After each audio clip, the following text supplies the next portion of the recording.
Hey YouTube, in this video I'm going to talk about my experience with La Santísima Muerte. Now ignore this red spot here, I'm having a little skin reaction, but I'm gonna take Benadryl before I go to sleep, so I'll be okay. So I have been developing a relationship with Santísima Muerte for about a year next month. I have known about La Santa Muerte for about a year and a half. Growing up, I was never around any talk about spirits or anything like that. So I came across Santa Muerte by coming across videos where people are talking about spirituality and guides.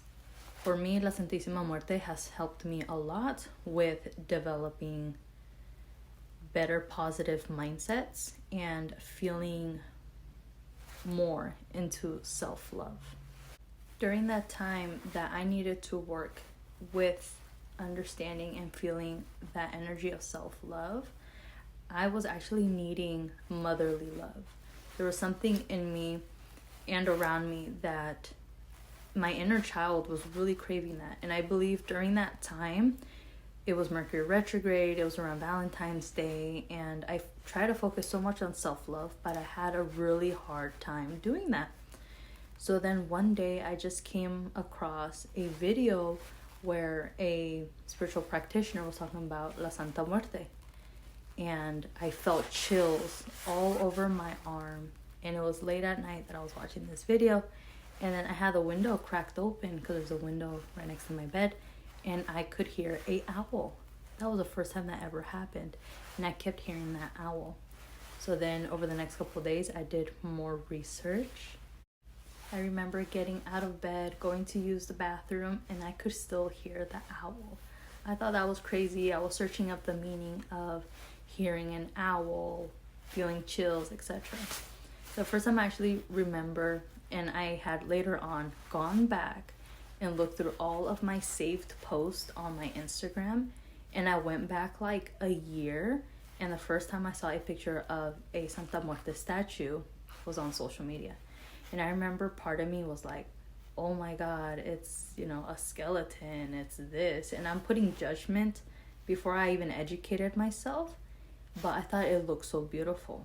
It was a green Santa Muerte, and she was just so beautiful. And I remember I scrolled through the comments to find my comment, and it said, that is so beautiful.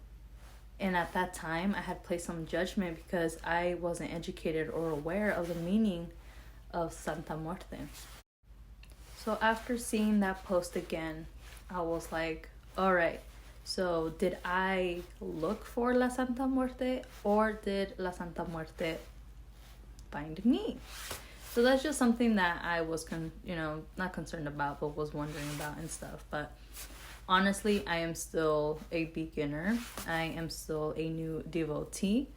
But I feel like so far I have learned a lot because I'm always trying to educate myself because I never want to do anything wrong or do something that might be disrespectful or just not doing something right. Like, for example, with offerings, stuff like that. I'm still learning, but I feel like a lot of videos I've seen about La Santa Muerte are people that have been working with her for more than a decade or just for a couple of years.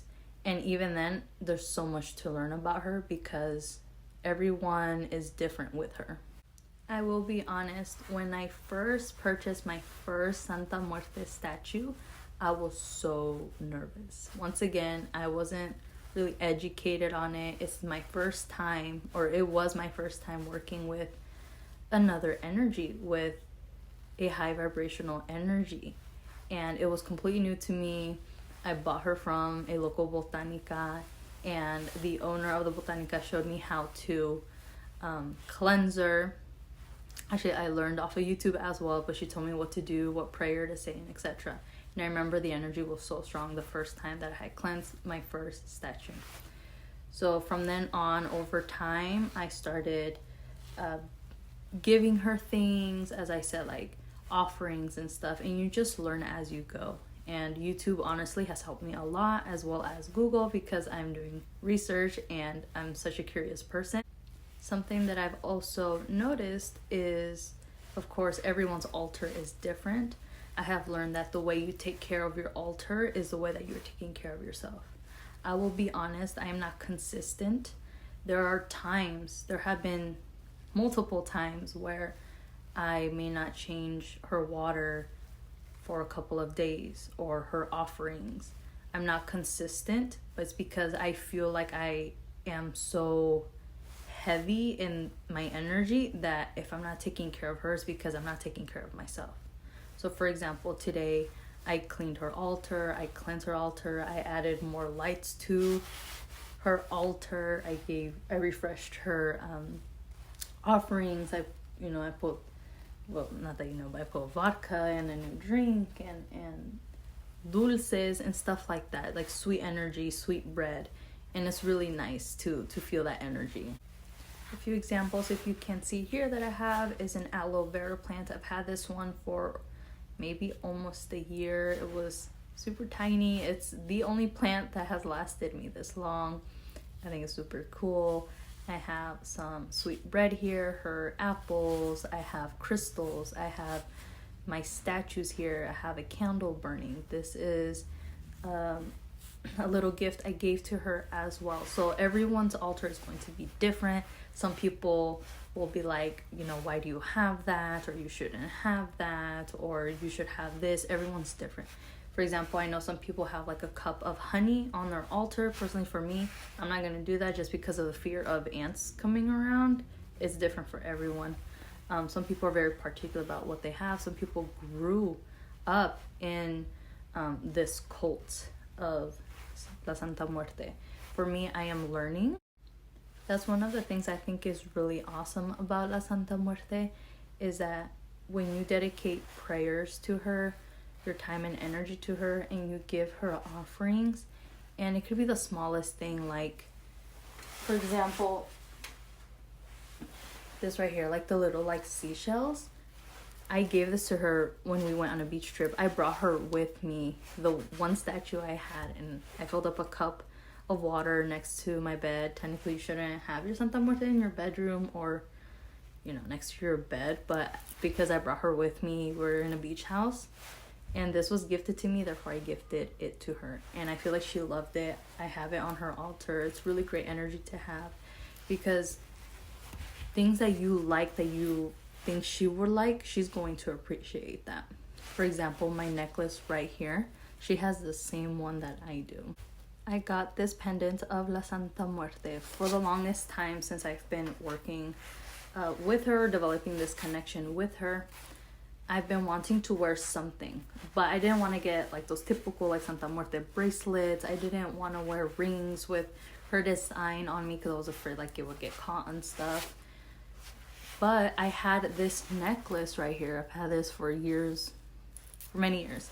And I used to have a pendant of La Virgen de Guadalupe, but my pendant was gifted to one of my siblings because they lost their necklace or pendant or whatever. So I was left without a pendant. It was a gift from my mom. So it kind of sucked, but I understood. And over the years, I've just had this necklace. I would wear it on and off. And then for the past like 2 months or so, I've had a aura quartz on it, which I really love, but I felt like my necklace was missing something. And even with that aura quartz that I had, my necklace just felt like it needed something. So I finally was searching on online, and I found this pendant, and I thought it was so beautiful. It's just amazing. And I always wanted to gift her a piece of jewelry. She has jewelry. She has a ring that I used to wear, a bracelet that I made, etc. So I got her a pendant, and I gave her a gold necklace as well. So it's like which I learned on YouTube from someone, I don't remember his name, but he has given his Santa Muerte something that he wears because there's this sense of similarity, like the same thing, same energy. I had cleansed both necklaces and pendants, and I placed them with her. I let her know that this was her gift and this one was mine. So by wearing this necklace and this pendant, and my Santa Muerte having her own necklace and pendant, I feel like she's always with me. And overall, in general, like she's always gonna be with you. but I felt like this like boost of energy, like yeah, like I don't know how to explain it, and I don't mean to show off because it's definitely not what I want to do. I'll be honest, I was very like reserved and mindful, like, oh, if I wear a Santa Muerte pendant, like what if someone says something or blah blah blah, and I'm like, I shouldn't do that. Actually, one of my coworkers was wearing a Santa Muerte pendant, and I was like, I love your necklace, and she was like, thank you. And I was like, I've always wanted to wear something like that, but I was always like unsure. And like we didn't continue the conversation after that because we're working. But after seeing that, I was like, I shouldn't care what other people think. And that's me still being new and ignore that. But that made me realize that I shouldn't judge myself. I shouldn't be judging her. I shouldn't care what other people think. So I was super excited to receive my pendant. And when I did, I was like, I've been wearing my necklace like nonstop. I think I only took it off like twice when I go to sleep, you know, those 2 times. And I definitely take it off when I shower. I just don't want to ruin my necklaces and stuff, my jewelry. This is on me all the time. I wear my gold hoops all the time. I wear my engagement ring all the time. I wear my onyx ring all the time. These are like my staples. Like I will always wear these. I will always rock my Santa Muerte pendant because she was always with me. And I've had really positive experiences with her. Nothing negative. It's just really important to educate yourself and do your research and learn. That's just part of being human, is learning. It's important. I also have something else that represents Santa Muerte in our car. So every time I'm driving, I do my prayer and I ask for protection. Or if I, you know, have a moment where I'm feeling anxious, I ask her to help release or help me feel better, stuff like that. And I don't ask her for anything unrealistic. I never ask her for things that are like out of reach. Like, I don't know, I want to be a millionaire, and it's like, what am I doing to become a millionaire? Like stuff like that, you know. And I'll be honest, I'm starting small. And in general, like I ask her for good health. She has helped me so much. For example, like what I said, I'm dealing with like a little allergic reaction here, but there have been times where I'm having major stomach pains. I'm laying on the floor in front of her altar and crying and asking her to help relieve this pain from me. She honestly has helped better my health. She has helped to bring success to me, to my family, protection for me and my family, opening our roads, bringing financial security and stability. I am a small business owner, but I'll be honest, I've kind of been taking a break from that, just trying to figure out like what I want to do.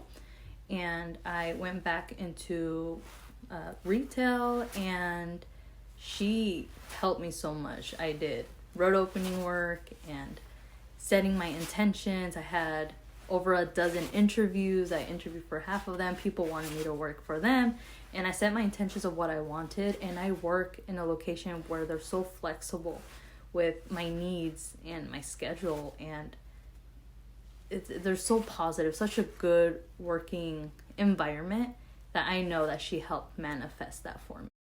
La Santa Muerte knows that when you take care of her, when you take care of yourself, when you make a promise and you come through, she's gonna come through for you too.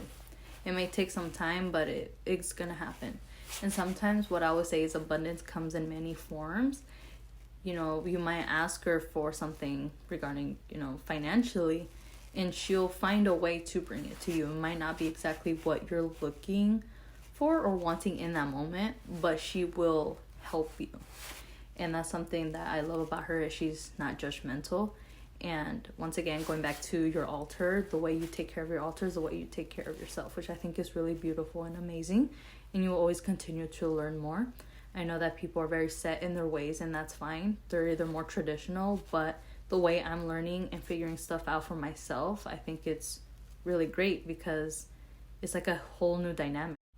It really is a whole new dynamic, you know, where like this new energy, like working with La Santa Muerte is expanding, it's growing, and it's such a beautiful thing, because we should always be doing that as devotees, is talking about her and bringing light into what she has done for us and the energy of who she is and how she is and what she's capable of and what you're capable of. Because at the end of the day, like, she's part of you.